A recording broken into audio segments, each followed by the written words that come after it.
உங்களோட டேட்டு 20 ஜூலை 1987, 7:20 காலையில் பிறந்திருக்கீங்க, கோட்டயம், கேரளா. ஓகே.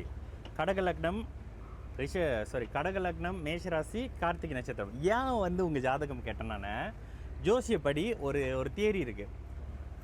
தண்ணி சம்மந்தப்பட்டு வேலை செய்கிறவங்களுக்கு ஏதோ ஒரு வகையில் 2:10 சந்திரன் இருக்குல்ல, நீலா. நீலா வந்து சம்மந்தப்பட்டால் தான் நீங்கள் தண்ணி சார்ந்த வேலை செய்யணும். அப்போ இந்த இடத்துல நீங்கள் பாருங்கள், லக்னம் கடக லக்னமாகி 10ல் சந்திரன், லக்னாதிபதி 10ல் இருக்கார். அப்போ சந்திரன் 10ல் இருக்கிறனால தான் நீங்கள் எப்போ நீங்கள் வேலைக்கு போனாலும் தண்ணி சம்மந்தப்படுற இடத்துல இருப்பீங்க. விவசாயம், மீன், உப்பு, வெள்ளை கலரு, அரிசி, ஜூஸ், பழம் இருக்குல்ல, பழ வகைகள், இந்த மாதிரி ஏதோ ஒரு வகையில் லிக்விட் சார்ந்த ஏரியாவில் தான் இருப்பீங்க. சின்ன வயசுலேருந்தே அப்படி தான் இருப்பீங்க. ஏன்னா உங்களோட நீங்கள் பிறக்கும் போதே உங்களுக்கு கடவுள் கொடுத்தது இதுதான்.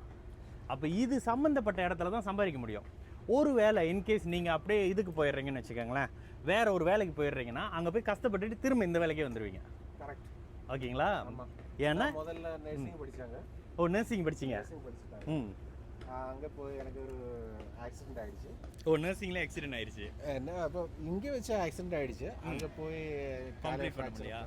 கம்ப்ளீட் லாஸ்ட் இயரில் எக்ஸாம் எழுத முடியல. எக்ஸாம் முடியல, கம்ப்ளீட் பண்ண முடியல. அப்படியே திரும்பி வந்தேன். அப்புறம் தான் இந்த போட்டிங்கில். ஓகே. இப்போ உங்களுக்கு நடக்கிற தசைனா ராகு தசை. இந்த ராகு தசை கெடுக்குமான்னு கேட்டிங்கன்னா, ராகு தசை கடன் வைக்கும். கடன் வச்சுருக்கோம், அங்கங்கே கடன் வச்சுருக்கோம். ஆனால் இந்த 7.5 சனியில் ராகு தசை முடிஞ்சு குரு தசை வரப்போகுது. குரு தசை உங்களுக்கு ரொம்ப நல்ல தசை. என்ன பண்ணுவார்னா, கடன் விஷயத்தை ஏற்படுத்தி உங்களை தொழில் செய்ய வைப்பார். நீங்கள் தொழில் செய்வீங்க. உங்களுக்கு ஆர்வம் இருக்கா தொழில் செய்ய, பிஸ்னஸ் செய்ய? என்ன பிஸ்னஸ் செய்யலான் இருக்கீங்க?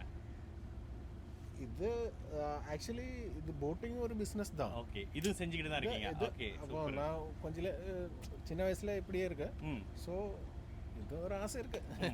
இல்லைண்ணா, நீங்கள் எந்த வேலை செஞ்சீங்கனாலும் தண்ணி சம்மந்தப்பட்டதாக இருக்கும். இன்னொன்று, உங்கள் ஜாதகத்தை பார்த்தோன்னே அடி பொன் குழந்தை உங்களுக்கு கேட்டல எடுத்தனே குழந்தை பொன் குழந்தையா? ஏன்னா இந்த மாதிரி இருந்தால் குழந்தை பொன் குழந்தையா தான் இருப்பாங்க.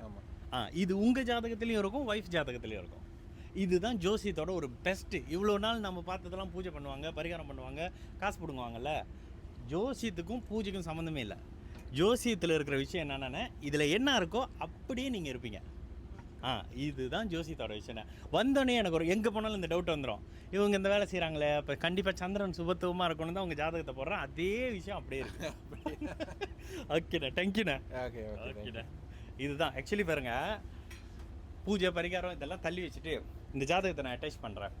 இப்படி ஜாதகம் இருந்தால் நீர் சம்மந்தப்பட்டு தண்ணியை பார்த்துக்கிட்டே வேலை செய்யணுன்ற ஒரு விஷயம் இருக்குல்ல. நான் சும்மா வந்து ஆலப்புழாக்கு போட் ஹவுஸ்க்கு வந்தோம். எங்கே போனாலும் ஜோசி பற்றி என்ன பண்ணோம், ஜோசியத்தை நோண்டோம்ல. அதில் ஒரு சேலஞ்ச் பண்ணேன் நானும். நம்ம இவரோட 2:10 சந்திரன் இருந்தால் தானே, சுபத்துவமாக இருந்தால் தானே தண்ணியை பார்த்துக்கிட்டே வேலை செய்ய முடியும் அப்படின்னு பேசினோம்.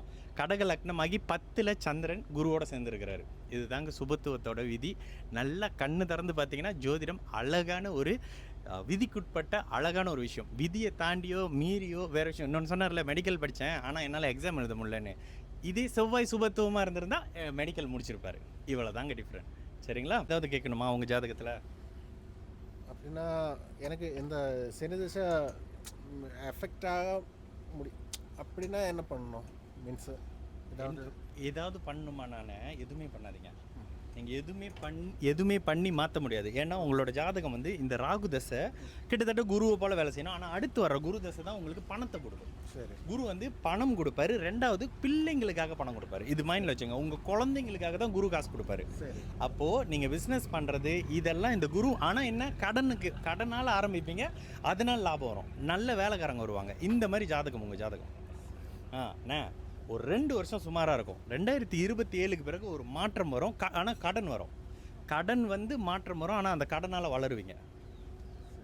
இந்த குரு தசை நீங்கள் நல்லா இருக்கீங்களோ இல்லையோ, உங்கள் பிள்ளைங்களை நல்லா இருக்கிறத கண்ணால் பார்த்துட்டு தான் போவீங்க. அந்த மாதிரி இருக்கும். குரு தசையும் நல்லாயிருக்கும், சனி தசையும் உங்களுக்கு நல்லா இருக்கும்ண்ணே. ஓகேங்களா? ஏதாவது கேள்வி இருக்கா அதில்? அவர் ஷாக்கில் இருக்கார், என்னடா அது புட்டு வைக்கிறானுங்க அப்படின்னு. ஓகேண்ணா, தேங்க்ஸ்ண்ணா உங்கள் ஜாதகம் கொடுத்ததுக்கு. இது நாள் வரைக்கும் நீங்கள் நிறைய அஸ்ட்ராலஜிலாம் பார்த்துருப்பீங்க. சொன்ன வரைக்கும் எப்படி இருக்குது? நான் சொன்ன வரைக்கும் எல்லாமே கரெக்டாக இருக்குது. ஏன்னா நான் முதல்ல நர்சிங் படித்தாங்க, எனக்கு கம்ப்ளீட் பண்ண முடியல. அப்புறம் எனக்கு இந்த வேலை கிடச்சிருக்கு. அப்புறம் எனக்கு நீங்கள் நீங்கள் முதல்ல என்கிட்ட கேட்டேன் ஒரு பொன் குழந்தையா இருக்கான்னு. ஆமாம், எனக்கு ஒரு பொன் குழந்தை இருக்கு. அவருக்கு இப்போ வந்துட்டு 6 இயர்ஸ் முடிய போகுது. ஜனவரியில் 7 இயர்ஸ் ஆக போகுது. அப்போ எல்லாமே கரெக்டாக சொல்லி வச்சுருக்கேன்னா கரெக்ட் தான். தேங்க்ஸ்ண்ணா. ஓகேண்ணா.